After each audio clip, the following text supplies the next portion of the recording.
നമസ്കാരം. ഇന്നലെ കോൺഗ്രസ് പാർട്ടിയോട് 1823 കോടി പിഴയടയ്ക്കാൻ ആവശ്യപ്പെട്ടതിന് പിന്നാലെ 2 നോട്ടീസുകൾ കൂടി അയച്ച് ആദായ നികുതി വകുപ്പ് കർണാടക ഉപമുഖ്യമന്ത്രി DK ശിവകുമാറിനും IT നോട്ടീസ് അയച്ചിട്ടുണ്ട്. ഇത് മുൻപ് തീർപ്പാക്കിയ കേസാണെന്ന് ശിവകുമാർ പറയുന്നു. കോൺഗ്രസ് മറ്റന്നാൾ സുപ്രീം കോടതിയിൽ ഹർജി നൽകും. ഡൽഹിയിലെ ഒരു ആം ആദ്മി മന്ത്രിക്ക് നേരെ കൂടി ED നടപടി തുടങ്ങുകയാണ്. നാളെയാണ് ജനാധിപത്യ സംരക്ഷണം ആഹ്വാനം ചെയ്യുന്ന പ്രതിപക്ഷ പാർട്ടികളുടെ ലോക് തന്ത്ര ബച്ചാവോ റാലി. പ്രതിപക്ഷ പാർട്ടികൾ ഞെരുക്കപ്പെടുമ്പോൾ തിരഞ്ഞെടുപ്പ് കമ്മീഷൻ മൗനം അവലംബിക്കുന്നതും വിമർശനത്തിന് ഇടയാക്കുന്നുണ്ട്. ഇന്ന് സൂപ്പർ പ്രൈം ടൈം ചർച്ച ചെയ്യുന്നു. ജനാധിപത്യം വെന്റിലേറ്ററിലോ? പ്രതിപക്ഷ വേട്ട തിരഞ്ഞെടുപ്പ് ജയത്തിനോ? തിരഞ്ഞെടുപ്പ് കമ്മീഷൻ മൗനവ്രതത്തിലോ? തിരഞ്ഞെടുപ്പ് തുല്യനീതി ഇല്ലാതെയോ? ഈ ചർച്ചയിൽ Shri KVS Haridas BJP, Shri K Anilkumar CPM, Shri VR Anoop Congress എന്നിവർ ചർച്ചയിലേക്ക്. ആദ്യം ശ്രീ അനൂപ് VR. ഇന്ത്യ ലോകത്തെ ഏറ്റവും വലിയ ജനാധിപത്യ രാഷ്ട്രമാണ്. ലോകത്തെ ഏറ്റവും വലിയ ജനാധിപത്യ പ്രക്രിയയാണ് ഇന്ത്യയിലെ പൊതു തെരഞ്ഞെടുപ്പ്. ആ പൊതു തെരഞ്ഞെടുപ്പ് വേളയിൽ ഇവിടുത്തെ പ്രതിപക്ഷ കക്ഷികളെല്ലാം ജനാധിപത്യ സംരക്ഷണം ആവശ്യപ്പെടുകയും നാളെ ഡൽഹിയിൽ അത് ആവശ്യപ്പെട്ടൊരു റാലി നടത്തുകയും ചെയ്യുകയാണല്ലോ. ഇന്നലെ 1823 കോടി രൂപ പിഴയടക്കാൻ ആവശ്യപ്പെട്ടതിന് പിന്നാലെ വീണ്ടും കോൺഗ്രസിന് ഇൻകം ടാക്സ് ഡിപ്പാർട്ട്മെന്റിന്റെ നോട്ടീസ് അയച്ചിരിക്കുന്നു. നിങ്ങളുടെ സാമ്പത്തിക അക്കൗണ്ടുകളെല്ലാം ഫ്രീസാണ്. ആം ആദ്മി പാർട്ടി അടക്കമുള്ള മറ്റു പാർട്ടികൾ പ്രതികാര നടപടികളോ അല്ലെങ്കിൽ അന്വേഷണ ഏജൻസികളുടെ നീക്കങ്ങളോ നേരിടുന്നു. സാധാരണ നിലയിൽ ഈ തെരഞ്ഞെടുപ്പ് കാലം, ഈ തെരഞ്ഞെടുപ്പ് പൂർത്തിയാവുന്നത് വരെ ഒരു 2-3 മാസം സ്വതന്ത്രമായി പ്രവർത്തിക്കാനുള്ള ഒരു അന്തരീക്ഷം ഉണ്ടായാൽ അതാണ് ഏറ്റവും ജനാധിപത്യത്തെ സംബന്ധിച്ച് അനുഗുണമാകുന്നത് എന്നിരിക്കെ ഇങ്ങനെ ഉണ്ടാവുന്നത് സ്വാഭാവികമായും വലിയ ആശങ്ക ഉണ്ടാക്കുന്നതാണ്. ഈ കാര്യത്തിൽ തെരഞ്ഞെടുപ്പ് കമ്മീഷൻ വേണ്ടത്ര ശ്രദ്ധ കൊടുക്കുന്നില്ല എന്ന് തോന്നുന്നുണ്ടോ?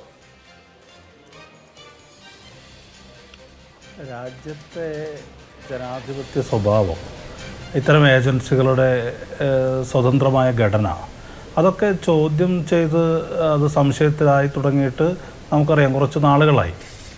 ഇന്ത്യയുടെ ഒരു ജനാധിപത്യ ഘടനയുടെ പ്രത്യേകത എന്ന് പറയുന്നത് ഇത്തരം കോൺഗ്രസ് വളരെ ദീർഘകാല അധികാരത്തിലിരിക്കുമ്പോഴും ഇതിൻ്റെ ഒരു സ്വതന്ത്രമായ പരമാധികാര ഘടകങ്ങളായി അത് നിലനിന്നിരുന്നു എന്നുള്ളിടത്താണ്. പക്ഷേ രാജ്യത്തെ കോടതിയെ സംബന്ധിച്ചപ്പോൾ നടക്കുന്നത് നമുക്കറിയാം. അതുപോലെ തിരഞ്ഞെടുപ്പ് കമ്മീഷനിൽ തന്നെ ആളുകൾ രാജിവെച്ച് പോകേണ്ട സാഹചര്യം ഉണ്ടാകുന്നു. ഇതിൻ്റെ ആധികാരികത ചോദ്യം ചെയ്യപ്പെടുന്നു, അതിൻ്റെ സ്വതന്ത്ര സ്വഭാവം ചോദ്യം ചെയ്യപ്പെടുന്നു. രാജ്യത്തെ എല്ലാ ഏജൻസികളും സംശയത്തിൻ്റെ നിഴലിലാകുന്നു എന്നുള്ളൊരു യാഥാർത്ഥ്യമാണ്. ഇപ്പോൾ BJPയിൽപ്പെട്ട ആളുകൾക്ക് പോലും അതിനകത്ത് അഭിപ്രായ വ്യത്യാസം ഉണ്ടാകുമെന്ന് ഞാൻ കരുതുന്നില്ല. കേൾക്കാം, പറഞ്ഞോളൂ.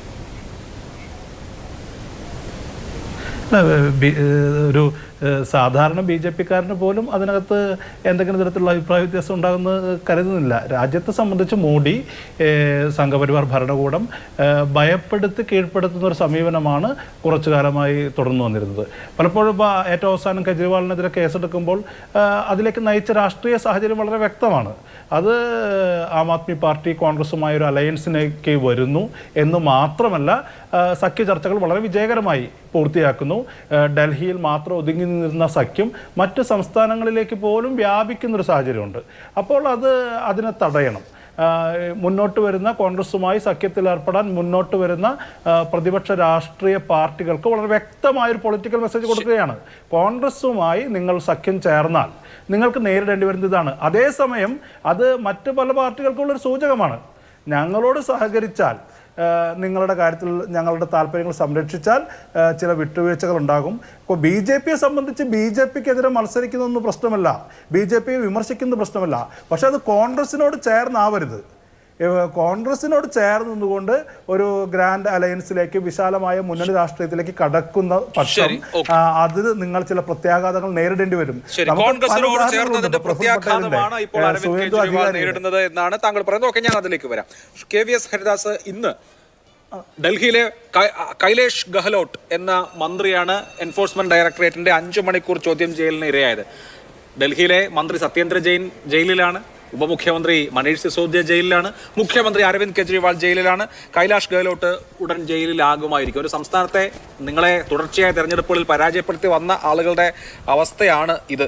മറ്റ് സംസ്ഥാനങ്ങളിലും ഇപ്പോൾ DK ശിവകുമാർ, കർണാടകയിൽ നിങ്ങൾ തോൽപ്പിച്ചതിൽ ഏറ്റവും ഇൻസ്ട്രുമെന്റലായ, ഏറ്റവും ഗംഭീരമായ പങ്ക് വഹിച്ച DK ശിവകുമാർ മുമ്പ് സെറ്റിൽ ചെയ്ത ഒരു കേസിന് വീണ്ടും ഇന്ന് ഇൻകം ടാക്സ് ഡിപ്പാർട്ട്മെന്റിന്റെ നോട്ടീസ് നേരിടുന്നു. അടുത്ത നടപടി ഉടൻ ഉണ്ടാകുമെന്ന് പ്രതീക്ഷിക്കാം. ശരിക്കിപ്പോ വാഷിംഗ് മെഷീനിലൂടെ കടന്നു പോയില്ലായിരുന്നുവെങ്കിൽ അശോക് ചവാൻ ആദർശ് ഫ്ലാറ്റ് കുംഭകോണത്തിൽ ഇപ്പോൾ ജയിലിലായനെ അല്ലേ? അതുപോലെ അജിത് പവാർ ഇറിഗേഷൻ സ്കാമിൽ എന്തായാലും ജയിലിലായനെ. ഈ 2 പേരെ നമുക്ക് ഈ രാഷ്ട്രീയത്തിലെ 2 മികച്ച തീരുമാനങ്ങൾ എടുത്ത ആളുകൾ എന്ന് വിശേഷിപ്പിക്കാമല്ലോ. കാരണം കറക്റ്റ് ടൈമിൽ കളം ചാടിയില്ലായിരുന്നെങ്കിൽ ഇപ്പൊ അകത്ത് കിടന്നേനെ.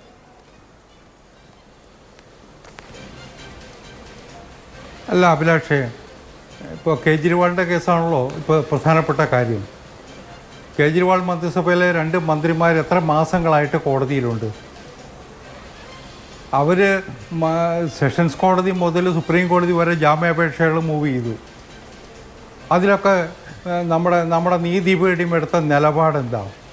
ഒരു ഘട്ടത്തിൽ സുപ്രീം കോടതിയിൽ കേസ് വരുമ്പോൾ ഇതിൽ ആം ആദ്മിയുടെ റോളിനെക്കുറിച്ച് കോടതി നടത്തിയ പരാമർശം പോലും നമ്മുടെ മുമ്പിലുണ്ട്. ഇപ്പോൾ കേജ്രിവാളിനെ അറസ്റ്റ് ചെയ്ത സമയത്ത് നമ്മുടെ ED കേസ് നടത്തുന്ന സ്പെഷ്യൽ കോർട്ടിൻ്റെ മുമ്പിൽ ഹാജരായത് ഇന്ത്യയിലെ പ്രഗത്ഭരായ അഭിഭാഷകന്മാരാണ്. ഒരു വലിയ നിര തന്നെ ഉണ്ടായിരുന്നു. അതിനുശേഷം കോടതി എടുത്ത നിലപാടെന്താ? അദ്ദേഹത്തിനെ ആദ്യം റിമാൻഡ് ചെയ്തു, രണ്ടാമത്തെ റിമാൻഡ് എക്സ്റ്റെൻഡ് ചെയ്തു. അപ്പോൾ സ്വാഭാവികമായിട്ടും ഈ കേസ് പരിശോധിക്കുന്ന അല്ലെങ്കിൽ കേസ് ഡയറിയിലൂടെ കണ്ണോടിക്കുന്ന എല്ലാ സാമാന്യ ബുദ്ധിയുള്ളവർക്കും ബോധ്യമുണ്ട് ഇതൊരു ഒരു കൊടിയ അഴിമതിയാണ് എന്നുള്ള കാര്യം. ഇവിടെ ഒരു കാര്യം കൂടി നമ്മൾ ഓർക്കുന്നുണ്ട്. ഇപ്പോൾ നിങ്ങളിപ്പോൾ കോൺഗ്രസ്സുകാരുടെ കാര്യമൊക്കെ പറഞ്ഞു. കോൺഗ്രസുമായിട്ട് സഖ്യമുണ്ടാക്കിയത് കൊണ്ടാണ് കേജ്രിവാളിനെതിരെ ഇപ്പോൾ നടപടി ഉണ്ടായത്. കോൺഗ്രസുമായിട്ട് സഖ്യം ഉണ്ടാക്കിയത് കൊണ്ടാണോ നേരത്തെ തന്നെ 2 മന്ത്രിമാർ ജയിലിലായത്? അല്ലല്ലോ. അന്ന് കോൺഗ്രസും ആം ആദ്മി തമ്മിൽ എന്ത് സഖ്യം ഉണ്ടായിരുന്നേ? വേറൊരു കാര്യം നമ്മൾ ഓർക്കേണ്ടത്, ഈ കേസിൽ ആദ്യമായിട്ട് ഡൽഹി പോലീസ് കമ്മീഷണർക്ക് പരാതി കൊടുക്കുന്നത് ഡൽഹിയിലെ അന്നത്തെ PCC പ്രസിഡൻ്റാണ്. അദ്ദേഹമാണ് വിശദമായ അഴിമതി ആരോപണം എഴുതി നൽകുന്നത്. അതിനുശേഷം ഇന്നത്തെ AICCയുടെ ട്രഷറർ അദ്ദേഹം ഒന്നല്ല 2 തവണ വാർത്താ സമ്മേളനം നടത്തി കേജ്രിവാളിൻ്റെ അഴിമതി കഥകൾ വിശദീകരിച്ചു. മാത്രമല്ല, അദ്ദേഹത്തെ പുറത്താക്കണമെന്ന് രാഷ്ട്രപതിയോടും കേന്ദ്ര സർക്കാരിനോടും ആവശ്യപ്പെട്ടതും ഇന്നത്തെ AICC ട്രഷററാണ്. ഇന്നിപ്പോൾ അവർ തമ്മിൽ സഖ്യമായി കഴിഞ്ഞപ്പോൾ അവർ ഉന്നയിച്ച ആരോപണങ്ങൾ സ്വയം വിഴുങ്ങുകയാണോ? അത് വിശദീകരിക്കേണ്ടത് കോൺഗ്രസ്സാണ്. രാജ്യത്തിൻ്റെ മുമ്പിൽ ഒരു വലിയ തട്ടിപ്പിൻ്റെ കഥയുണ്ട്. ഒരു ഡൽഹി സെൻട്രിക്ക് മാത്രമല്ല, അതിൻ്റെ മേഖലകൾ തെലങ്കാനയിലുണ്ട്, ഗോവയിലുണ്ട്, പഞ്ചാബിലുണ്ട് എന്നാണ് ഇപ്പോൾ നമ്മൾ തെലങ്കാനയിൽ എൻഫോഴ്സ്മെന്റ് ഡയറക്ടറേറ്റ് അറസ്റ്റ് ചെയ്ത ശരത് ചന്ദ്ര റെഡ്ഡി അറസ്റ്റിലായതിനു ശേഷം അദ്ദേഹത്തിന്റെ ഗ്രൂപ്പ് 5 കോടി ഇലക്ട്രൽ ബോണ്ട് കൊടുക്കുന്നു. അതിനുശേഷം അദ്ദേഹം മാപ്പുസാക്ഷിയാകുന്നു. അപ്പോൾ 25 കോടി വീണ്ടും BJPയുടെ പേരിൽ ഇലക്ട്രൽ ബോണ്ട് കൊടുക്കുന്നു. അരബിന്ദോ ഫാർമ എന്ന ഫാർമസ്യൂട്ടിക്കൽ കമ്പനി നമുക്കറിയാം. അതുപോലെ മറ്റൊരു മാപ്പുസാക്ഷി, 2 മാപ്പുസാക്ഷികളാണല്ലോ ഇതിലെ പ്രധാനപ്പെട്ട കക്ഷികൾ. മറ്റൊരു മാപ്പുസാക്ഷിയുടെ അച്ഛൻ ഇത്തവണ നിങ്ങളുടെ സഖ്യകക്ഷികളുടെ നിങ്ങളുടെ മുന്നണിയുടെ സ്ഥാനാർത്ഥിയാണ് ആന്ധ്രാപ്രദേശിൽ. TDPയുടെ സ്ഥാനാർത്ഥിയാണ്. അപ്പോൾ ഈ മാപ്പുസാക്ഷികളായ ആളുകൾ പിന്നീട് ഇപ്പോൾ എവിടെ നിൽക്കുന്നു? ആ മാപ്പുസാക്ഷികളുടെ മൊഴി ഉപയോഗിച്ച് ആരെ എങ്ങനെ കുടുക്കി അകത്തിട്ടിരിക്കുന്നു എന്നൊക്കെയുള്ളത് ജനങ്ങൾക്ക് വളരെ പച്ചവെള്ളം പോലെ അറിയാവുന്ന കാര്യമാണ്. ഇപ്പം നമ്മുടെ ഇന്നത്തെ ചർച്ച അരവിന്ദ് കെജ്രിവാളിന്റെ കാര്യം പറഞ്ഞതേ ഉള്ളൂ. ഡൽഹി മദ്യനയ അഴിമതിയെക്കുറിച്ച് മാത്രമല്ല താനും. അല്ലല്ല, ഞാനിപ്പോൾ നിങ്ങളിപ്പോൾ ഉദ്ദേശിച്ചത് ഇലക്ട്രൽ ബോണ്ട്സിൻ്റെ കാര്യത്തിലാണ്. ഇലക്ട്രൽ ബോണ്ട്സിൻ്റെ മുഴുവൻ വിശദാംശങ്ങൾ ഇനിയും പുറത്തു വരാനുണ്ട്. കുറെ വിവരങ്ങൾ ഈ കേസിൽ ഡൽഹി മദ്യനയ അഴിമതി കേസിൽ അറസ്റ്റിലായ എൻഫോഴ്സ്മെന്റ് ഡയറക്ടറേറ്റ് അറസ്റ്റ് ചെയ്ത അയാളുടെ കമ്പനി അറസ്റ്റിലായതിനു ശേഷം 5 ദിവസത്തിനകം BJPക്ക് ഇലക്ട്രൽ ബോണ്ട് വഴി പൈസ കൊടുത്തു. അതിനുശേഷം ഈ പ്രത്യേക വ്യക്തി അദ്ദേഹം മാപ്പുസാക്ഷിയാവുന്നു. അദ്ദേഹം കെജ്രിവാൾ അടക്കമുള്ളവരിലേക്ക് ലീഡിയാവുന്ന മൊഴികൾ കൊടുക്കുന്നു. അങ്ങനെ അയാൾ ഈ കേസിലെ മാപ്പുസാക്ഷി ആയതിനു ശേഷം വീണ്ടും ഈ അരബിന്ദോ ഫാർമ നിങ്ങൾക്ക് ഇലക്ട്രൽ ബോണ്ട് തരുന്നു. അപ്പോൾ നമ്മുടെ ചർച്ച ഇലക്ട്രൽ ബോണ്ടിനെ കുറിച്ചല്ല, കാര്യങ്ങളുടെ ഒരു മോഡസ് ഓപ്പറാൻഡി എങ്ങനെയാണെന്ന് പറയാൻ വേണ്ടിയിട്ടാണ്. അഭിലാഷേ, ഒരു ടൈൻറ്റഡ് പേഴ്സൺസിൻ്റെ കയ്യിൽ നിന്നും ഒരാളിൽ നിന്നും BJP നയ പൈസ ഇലക്ട്രൽ ബോണ്ട് മുഖേനയോ അല്ലാതെയോ വാങ്ങിയിട്ടില്ല. അവർക്കെതിരായിട്ട് കേസ് വരുന്നതിന് മുമ്പ് ചിലപ്പോൾ അവർ സംഭാവന നൽകിയിട്ടുണ്ടാകാം. പക്ഷേ അവർക്ക് റെയ്ഡ് വന്നതിന് ശേഷം അവർക്കെതിരായിട്ട് നടപടി ഉണ്ടായതിനു ശേഷം ഒരാളുടെ കയ്യിൽ നിന്നും BJP അവർ പക്ഷെ ഞങ്ങൾ എൻകാഷ് ചെയ്തിട്ടില്ല. പറഞ്ഞു കേൾക്കൂ, അതിന്റെ വിശദാംശം അല്ലെന്നേ, അതിൻ്റെ വിശദാംശങ്ങൾ പുറത്തു വരട്ടെ, മുഴുവൻ വിവരങ്ങൾ പുറത്തു വരട്ടെ. ഇപ്പോൾ ചില തൽപര കക്ഷികൾ പുറത്തു വിട്ടിട്ടുള്ള പരസ്പര പൂരകങ്ങളല്ലാത്ത കുറേ വിവരങ്ങൾ വെച്ചിട്ടാണ് മാധ്യമങ്ങളും ചർച്ച ചെയ്യുന്നത്. അതിൻ്റെ വിശദാംശങ്ങൾ വരട്ടെ. ഞങ്ങൾക്കറിയാലോ ഞങ്ങൾ ആരുടെ കയ്യിൽ നിന്നാണ് പൈസ വാങ്ങിയിട്ടുള്ളത്, ആരുടെ പൈസയാണ് ഞങ്ങൾക്ക് കിട്ടിയിട്ടുള്ളത് ഞങ്ങൾക്ക് ബോധ്യമുണ്ട്. ഞങ്ങൾ ഈ ടൈൻഡഡ് പേഴ്സൺ അല്ലെങ്കിൽ കേസിൽ ഉൾപ്പെട്ടതിന് ശേഷം ED റെയ്ഡ് നടന്നതിന് ശേഷം EDയുടെയോ അല്ലെങ്കിൽ വേറെ ഏതെങ്കിലും ഏജൻസികളുടെയോ നടപടി ഉണ്ടായിട്ടുള്ള ഒരു സ്ഥാപനത്തിൽ നിന്നും ഒരു വ്യക്തിയിൽ നിന്നും നയ പൈസ ഒരു വിധത്തിലുള്ള സംഭാവനയും വാങ്ങിയിട്ടില്ല. അങ്ങനെ വാങ്ങുന്ന ശീലവും ഞങ്ങൾക്കില്ല. ഞങ്ങൾക്ക് അത്തരം കാര്യങ്ങളിലൊക്കെ വേണ്ടത്ര ജാഗ്രതയുണ്ട്. ഇലക്ട്രൽ ബോണ്ട് സിസ്റ്റം തുടങ്ങിയത് തന്നെ 2018 സാന്റിയാഗോ മാർട്ടിൻ BJPക്ക് 100 കോടി കൊടുത്തിട്ടുണ്ട്. മറ്റു പാർട്ടികൾക്ക് അതിൽ കൂടുതൽ കൊടുത്തിട്ടുണ്ട്. DMKക്ക് 656, TMCക്ക് 542, YSR കോൺഗ്രസിന് 154. നാലാമത്തെ വലിയ തുക നിങ്ങൾക്കാണ് 100 കോടി. സാന്റിയാഗോ മാർട്ടിൻ ഏത് കാലം മുതൽ തട്ടിപ്പുകാരനാണെന്ന് നമുക്കറിയാലോ. അദ്ദേഹം വിശ്വപ്രസിദ്ധനായ ഒരു തട്ടിപ്പുകാരനാണ്. 2018 തുടങ്ങിയ ഇലക്ട്രൽ ബോണ്ട് വഴി സാന്റിയാഗോ മാർട്ടിൻ നിങ്ങൾക്ക് പണം തന്നിട്ടുണ്ട്. ഇപ്പൊ ടൈൻഡഡ് പേഴ്സൺസിന്റെ കയ്യിൽ നിന്ന് ആരുടെയും കയ്യിൽ നിന്ന് പൈസ വാങ്ങിയിട്ടില്ല എന്ന് പറഞ്ഞതുകൊണ്ട് ഞാൻ പറഞ്ഞതേ ഉള്ളൂ. ഇങ്ങനെ ഒരുപാട് കാര്യങ്ങൾ ആ വിഷയം ചർച്ച ചെയ്താൽ നമുക്ക് പറയാനുണ്ട്. അതുകൊണ്ട് ഇന്നിപ്പോൾ ആ വിഷയം ഒരുപാട് ചർച്ച ചെയ്യാതിരിക്കുന്നതായിരിക്കും നല്ലതെന്നാണ് എനിക്ക് തോന്നുന്നത്. അല്ല, ഇപ്പോൾ നിങ്ങൾ പറഞ്ഞു, നിങ്ങൾ തന്നെയാണ് ഈ ഇഷ്യൂസ് ഉന്നയിച്ചത്. അതിന് വിശദീകരണം നൽകാനുള്ള ബാധ്യതയും ചുമതലയും എനിക്കുണ്ട്. ഞാൻ അത്രയും നടത്തിയിട്ടുള്ളൂ. കേജ്രിവാളിൻ്റെ കാര്യത്തിൽ ഒരു കാര്യം ഞാൻ വ്യക്തമായിട്ട് പറയാം. അതിന് വ്യക്തമായ തെളിവുകളുള്ള ഒരു കേസിൽ ജയിലിലാകും എന്ന് ഉറപ്പുള്ള അല്ലെങ്കിൽ കസ്റ്റഡിയിലുള്ള ഒരാൾക്ക് വേണ്ടിയിട്ട് മാധ്യമങ്ങൾ നടത്തുന്ന കുറേ പ്രവർത്തനങ്ങളുണ്ട്. അതിനുള്ള നിങ്ങൾക്കുള്ള അവകാശമുണ്ട്. ഏത് കേജ്രിവാളായാലും ഏത് മഹാനാണെങ്കിലും തട്ടിപ്പ് നടത്തിയിട്ടുണ്ടെങ്കിൽ നിയമത്തിന്റെ മുമ്പിലെത്തും. നമുക്ക് കാണാം എന്നുള്ളതാണ് BJPയെ സംബന്ധിക്കുന്ന വിശദീകരണം. ഓക്കെ, ശ്രീ കെ അനിൽകുമാർ, നമ്മളിത് ആത്യന്തികമായി സംസാരിക്കുന്നത് ജനാധിപത്യം എത്ര മുന്നോട്ട് പോകുന്നു എന്നുള്ളതിനെ കുറിച്ച് തന്നെയാണ്. നമ്മൾ ഈ സംസാരിച്ചുകൊണ്ടിരിക്കുമ്പോൾ വരുന്ന വാർത്ത അരുണാചൽ പ്രദേശിൽ നിയമസഭയിലേക്ക് 10 BJPക്കാർ പേമ ഖണ്ഡു അടക്കം എതിരില്ലാതെ തെരഞ്ഞെടുക്കപ്പെട്ടിരിക്കുന്നു എന്നുള്ളതാണ്. എൻ്റെ ഈ കാര്യത്തിലെ ഏറ്റവും പ്രധാനപ്പെട്ട തെരഞ്ഞെടുപ്പിനെ കുറിച്ചല്ല, മറ്റ് ഈ ഇപ്പോൾ നടക്കുന്ന കാര്യങ്ങളെ കുറിച്ചുള്ള ആശങ്ക. ഇത്രയൊക്കെ കാര്യങ്ങൾ നടന്നിട്ടുണ്ട്. അതായത് പ്രതിപക്ഷ കക്ഷികളുടെ അക്കൗണ്ടുകൾക്ക് നേരെ ചരിത്രത്തിലില്ലാത്ത വിധത്തിൽ നടപടിയെടുക്കുന്നു. ഒരു തെരഞ്ഞെടുപ്പ് ഘട്ടത്തിൽ മുഖ്യ പ്രതിപക്ഷ കക്ഷിയുടെ അക്കൗണ്ടുകൾ മരവിപ്പിക്കുന്നു, അവർക്ക് വലിയ തുക പിഴയിടുന്നു എന്നുള്ളത് കേട്ടുകേൾവിയില്ലാത്തതാണ്. റഷ്യയിലോ അതല്ലെങ്കിൽ മറ്റ് ജനാധിപത്യം വളരെ ശുഷ്കമായ രാജ്യങ്ങളിലോ ഒക്കെ നടന്നിട്ടുണ്ടാകാം സമീപകാലത്ത് എന്നുള്ളതല്ലാതെ നമ്മൾ ഇന്ത്യയിൽ കേട്ടിട്ടില്ലാത്ത കാര്യമാണ്. അപ്പോൾ ഒരു മത്സരം നടക്കുന്നു. അതിൽ മത്സരത്തിൽ ഒരു കക്ഷിയെ സ്വതന്ത്രമായി ഓടാൻ വിടുകയും മറ്റു കക്ഷികളെല്ലാം കാല് കെട്ടിയിട്ട് നിങ്ങൾ ഓടിക്കോളൂ എന്ന് പറയുകയും ചെയ്യുന്ന സാഹചര്യം ഇവിടെ ഉണ്ടാകുന്നു. എന്നിട്ടും ഇവിടുത്തെ നമ്മുടെ ഭരണഘടനാ സ്ഥാപനങ്ങൾ എന്താണ് ചെയ്യുന്നത്? ഇപ്പോൾ ഇലക്ഷൻ നടക്കുന്ന വേളയിലാണെങ്കിൽ പോലും സർക്കാരിന് കീഴിലുള്ള ED അല്ലെങ്കിൽ IT പോലുള്ള ഏജൻസികളെ വിടൂ. അതല്ലാതെ ഭരണഘടനാ സ്ഥാപനങ്ങളുണ്ടല്ലോ, ജുഡീഷ്യറി ഉണ്ട്, ഭരണഘടനാ സ്ഥാപനങ്ങളുണ്ട്, തെരഞ്ഞെടുപ്പ് കമ്മീഷൻ പോലുള്ള സ്ഥാപനങ്ങളുണ്ട്. ഇവരൊക്കെ എന്താണ് ചെയ്യുന്നത് എന്നതിനെ കുറിച്ച് ആശങ്കയുണ്ടോ? സുപ്രീം കോടതി ഇലക്ട്രൽ ബോണ്ടുമായി ബന്ധപ്പെട്ടൊരു വിധി പ്രസ്താവിച്ചപ്പോൾ ശ്രീകൃഷ്ണന് കുചേരന് അല്പം അവല് കൊണ്ടു കൊടുത്തു. അവല് കൊടുക്കുന്ന പോലും കുറ്റമായിപ്പോയി എന്ന് സുപ്രീം കോടതിയെ ആക്ഷേപിക്കുകയാണ് പ്രധാനമന്ത്രി ചെയ്തത്. BJPക്ക് പിന്തുണ കൊടുക്കുന്ന ഒരു കൂട്ടം അഭിഭാഷകർ സുപ്രീം കോടതി അതിര് കടക്കുന്നു എന്ന് പറഞ്ഞുകൊണ്ട് സുപ്രീം കോടതിക്ക് കത്തെഴുതി. ആ കത്തെഴുതിയ നടപടിയെ ഇപ്പോൾ നരേന്ദ്രമോദി പിന്തുണച്ചിരിക്കുകയാണ്. ഇന്ത്യ രാജ്യത്തെ ഭരണഘടനാ സ്ഥാപനങ്ങൾ ഭരണഘടനാപരമായി പ്രവർത്തിച്ചാൽ അവരെ കടന്നാക്രമിക്കുന്നതിന് വേണ്ടി കൂലിപ്പട്ടാളത്തെ അയക്കുന്നൊരു പ്രധാനമന്ത്രിയാണ് ഇന്ന് ഇന്ത്യ രാജ്യത്ത് പ്രവർത്തിച്ചുകൊണ്ടിരിക്കുന്നത്. അതിന് നേതൃത്വം കൊടുത്തിരിക്കുന്നതും പ്രധാനമന്ത്രി മോദി തന്നെയാണ് എന്ന് നമ്മുടെ മുമ്പിൽ തെളിവുണ്ട്. ഇവിടെ ബഹുമാനപ്പെട്ട BJP പ്രതിനിധി പറഞ്ഞപ്പോൾ EDയുടെ നടപടി ചെന്ന ഏതെങ്കിലും സ്ഥാപനത്തിൽ റെയ്ഡ് നടന്നോ, ഈ ഇലക്ട്രൽ ബോണ്ട് വാങ്ങിച്ചു എന്ന ചോദ്യം.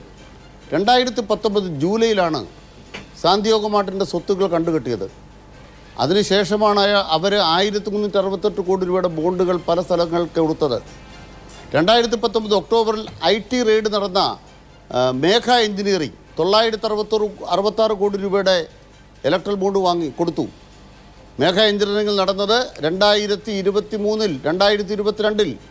അതുപോലെ തന്നെ MK ജലാൻ ഗ്രൂപ്പ്, വേദാന്ത ഗ്രൂപ്പ് 2018 മുതൽ ED ആരോപണത്തിന് നടുവിലാണ് 404 കോടി.